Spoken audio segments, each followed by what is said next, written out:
April 1920. Moran unter May, Pension Ottoberg.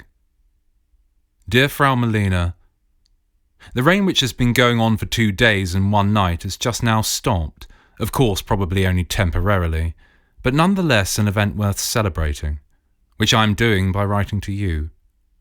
Incidentally, the rain itself was bearable. After all, it is a foreign country here, admittedly only slightly foreign, but it does the heart good. If my impression was correct, evidently the memory of one single sitting, brief and half-silent, is not to be exhausted.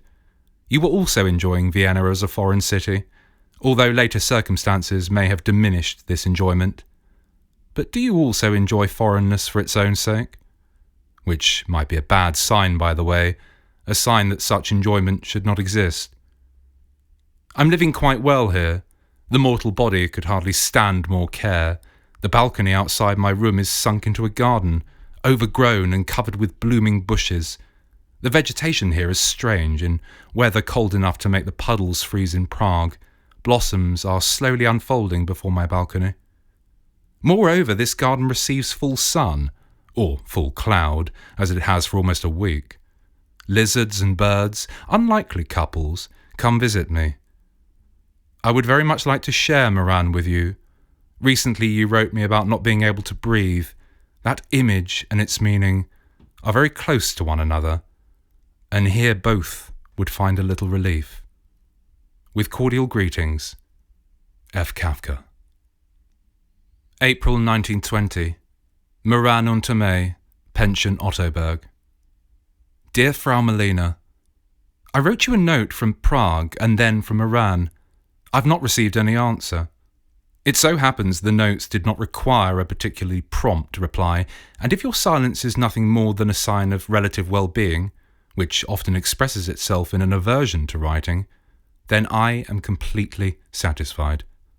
However, it is also possible, and this is why I am writing, that in my notes I somehow hurt you.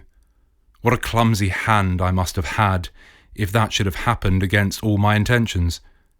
Or else, which would of course be much worse, the moment of quiet relaxation you described has again passed and bad times have again descended upon you.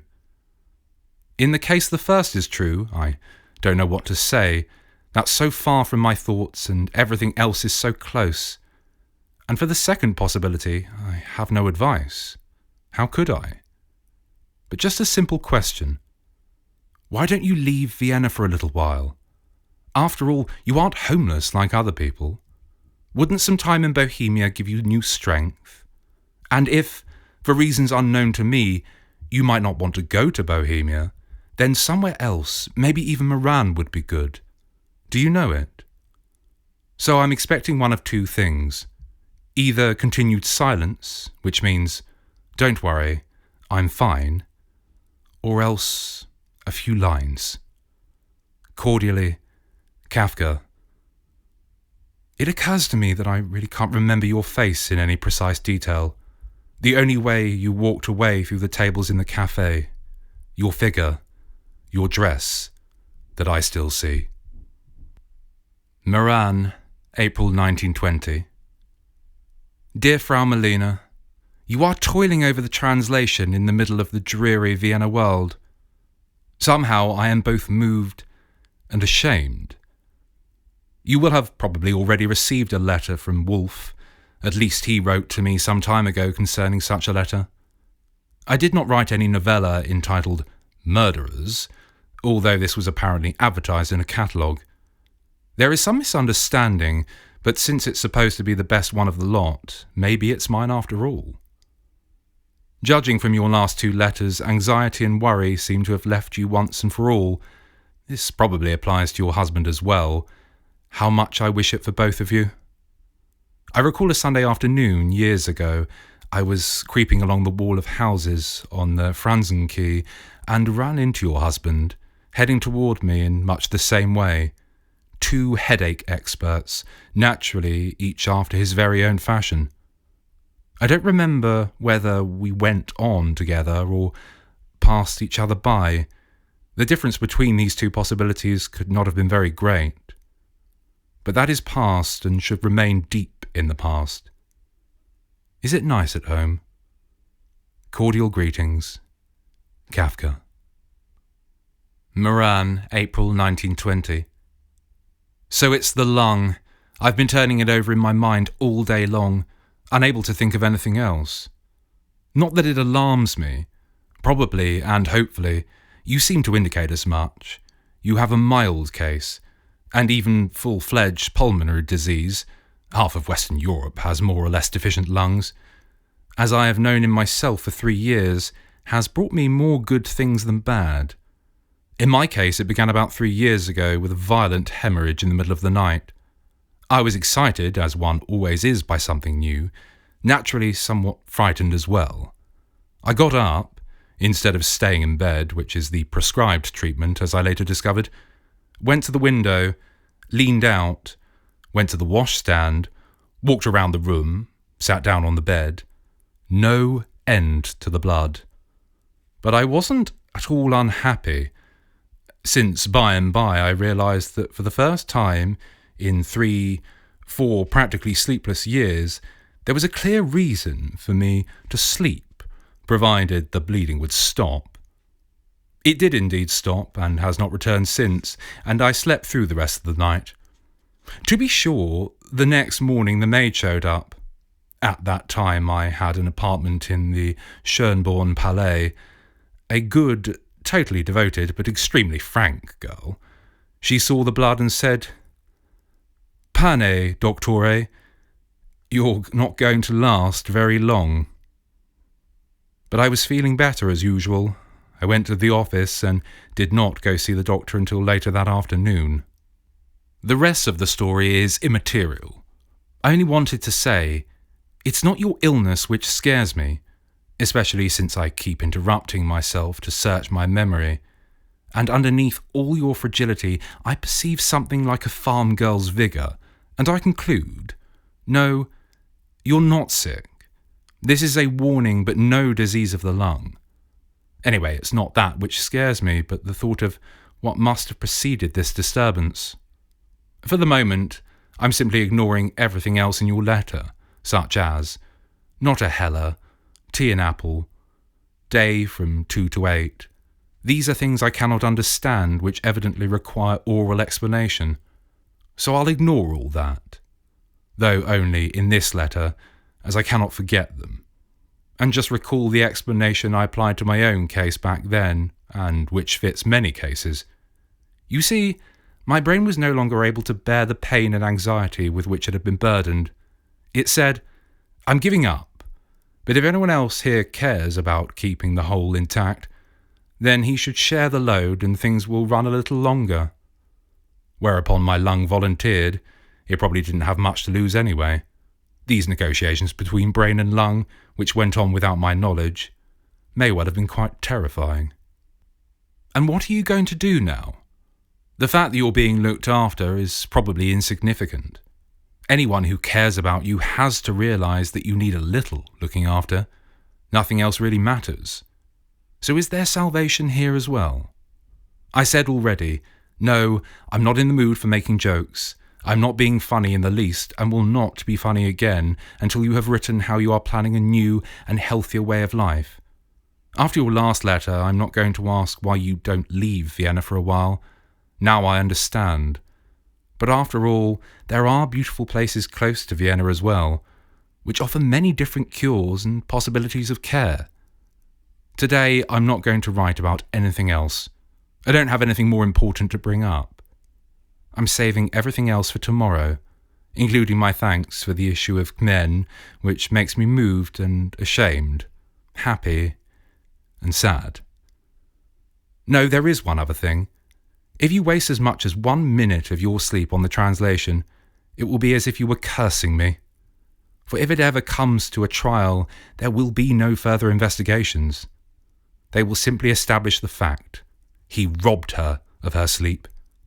With that, I shall be condemned, and justly so. Thus, I'm fighting for myself when I ask you to stop. K. Franz. Meran, end of April 1920.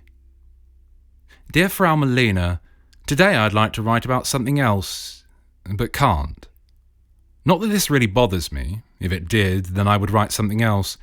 But now and then a deck chair really should be ready for you somewhere in the garden, half in the shade, with about 10 glasses of milk within easy reach. It might even be in Vienna, even now in the summer, but without hunger and in peace. Is this impossible?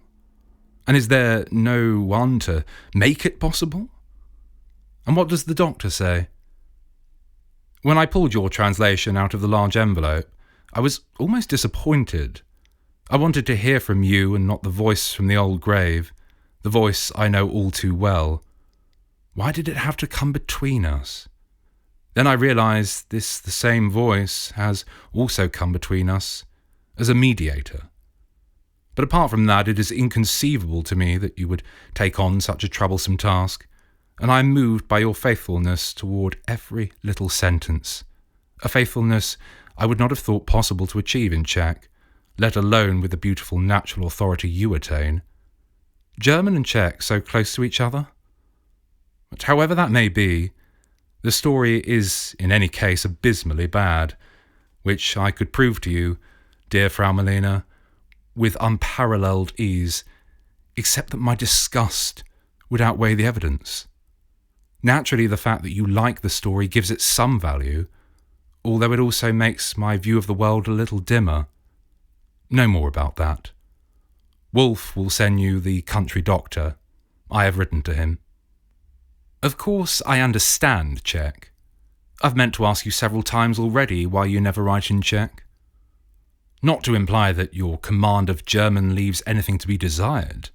Most of the time it is amazing, and on those occasions when it does falter, the German language becomes pliant just for you, of its own accord, and then it is particularly beautiful, something a German doesn't even dare hope for. A German wouldn't dare write so personally. But I wanted to read you in Czech because, after all, you do belong to that language. Because only there can Milena be found in her entirety. The translation confirms this, whereas here there is only the Milena from Vienna, or the Milena preparing for Vienna. So Czech, please. Also the feuilletons you mentioned, even if they are shabby after all, you managed to read through the shabbiness of my story. How far, I don't know. Maybe I can do the same, however. If I can't make it through to the end, at least I'll get stuck in the best possible prejudice.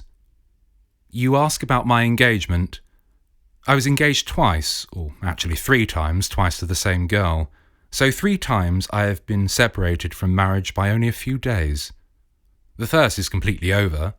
I hear there is already a new marriage and even a small boy. The second is still alive, although without any prospect of marriage. So it really isn't alive, or rather it's living an independent life at the cost of the people involved. On the whole, I have found here and elsewhere that men may suffer more, or if you prefer, they have less resistance in these matters.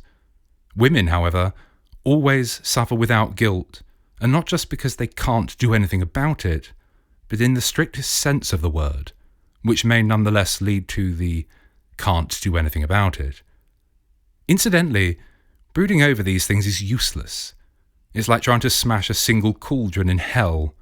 First, the enterprise won't succeed, and second, if it does succeed, one will be consumed by the glowing effluent, while hell remains intact in all its glory. The problem must be approached differently. In any case, the first thing is to lie down in a garden and extract as much sweetness as possible from the ailment, especially if it's not a genuine disease. There's a lot of sweetness in that. Franz K.